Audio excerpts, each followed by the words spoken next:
It's 10 p.m. and you're lying on the couch. The TV's on, but you're not really watching it. Your phone is in your hand. There's a little hunger and a little emptiness. Your fingers open a food delivery app on their own. A pizza or wings or the same thing you order every third night. $5, $7 spent without a second thought. And nobody thinks about it because everybody assumes $5 is nothing. The order's placed. 20 minutes till it arrives. While you wait, you scroll and a shopping app catches your eye. Today, only 60% off. You add it to cart. Another $8 gone. By tomorrow, you won't even remember where that money went. And that's the real job of that $5. It's the amount that disappears without leaving a trace. Now hold on to that $5 in your head, because this story is about exactly that. $5 a day for 40 years, and two people whose one decision turns them into two completely different people. Let's say you're 25. The next night, same couch, same phone, same hunger. But this time, you don't open the app. You don't place the order. You get up, drink a glass of water, and open a different app instead. One you downloaded last night. You drop $5 into an S&P 500 index fund. The 500 biggest companies in America in one small slice. One tap. No opinions, no tips, no debate.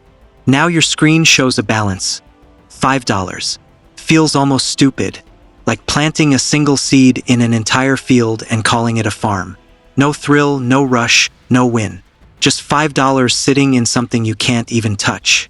The next day, you do it again. $5. And the day after that. And then you automate it. $150 a month invested automatically before you can spend it on something you'll forget by tomorrow. And here's the strange thing about that $5. It's disappearing either way. Into your investment account or into your daily takeout order. You just changed where it disappears to. Now you're 26. A year's gone by. Your balance shows around $1,900. You put in $1,800. The other $100 the market gave you while you were sleeping. $100 feels almost insulting, honestly. It's such a small number. You mention it to a coworker one day at the office. They ask how much you made. You tell them and they laugh. Not meanly, just genuinely surprised. That's it? I blow through that in one weekend. And they're not wrong. They eat out daily, order something every other night, grab something on sale they'll forget the name of. $5, $7 here and there, adding up to who knows what by month's end. You don't say anything. You close your laptop and walk away. But the difference between you two this year isn't $100. It's a habit nobody can see. $100 doesn't matter. The habit does. Now you're 30. 5 years have gone by. Your balance is around $12,000. You put in about $9,000. The rest, the market handed you as a return. That same month, a friend sends you a screenshot. Some crypto coin, up 400% in a week. He put $200 IN. He tells you, don't be scared, man. Your boring fund makes in a year what I make in a day. He might be right about speed. He's dead wrong about direction. You pass. He laughs and puts the money in anyway.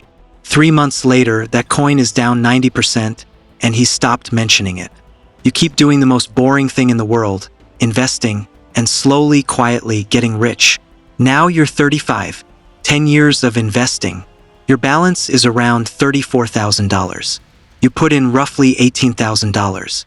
The rest, the market made without any extra effort from you. Stop for a second and let that sink in. The market gave you almost as much as you actually invested. Your money has basically doubled. That $5 you stopped wasting is now a full-time employee working for you. Let's go a little further.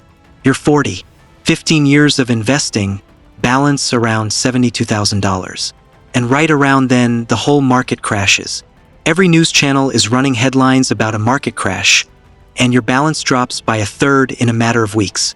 That means you lost, in a few weeks, almost as much as you make in an entire year. But you follow the rules. You don't sell anything. That same $150 keeps getting invested automatically every month.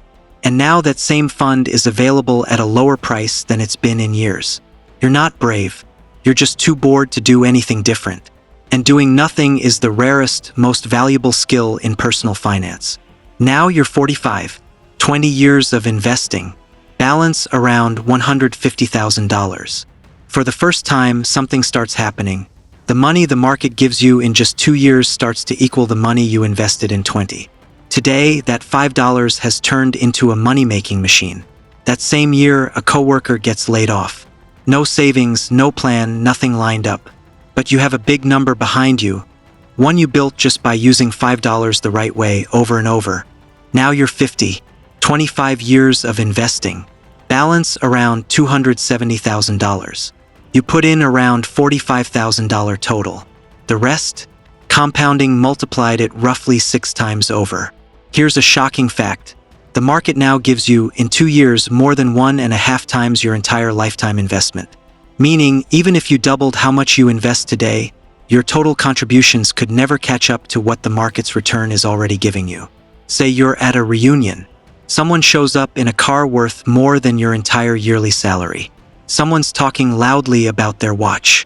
You're still driving the same car you've had for 8 years. That same old coworker is there too. The one who laughed about your $100. He still eats out every day. He jokes and asks whatever happened to that little investment of yours. You tell him you kept going. He asks how much it's worth now. You tell him the number. The table goes quiet. You change the subject. Now you're 55. 30 years of investing.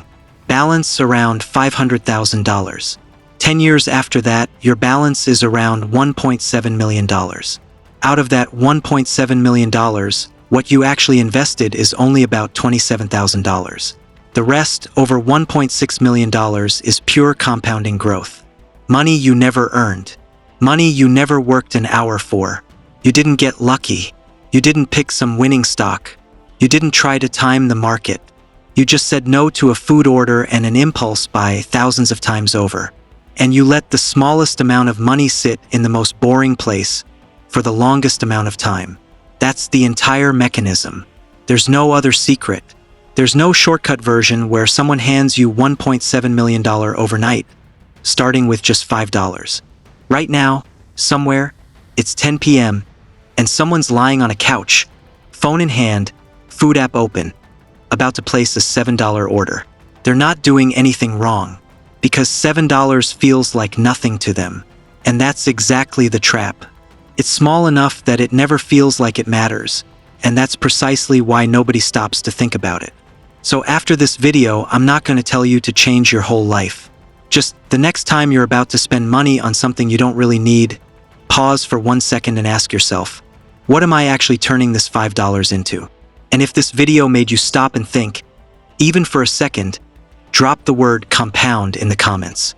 If you want more content like this, real financial education, real psychology around money, not just motivation, subscribe and hit the bell so you catch the next one first.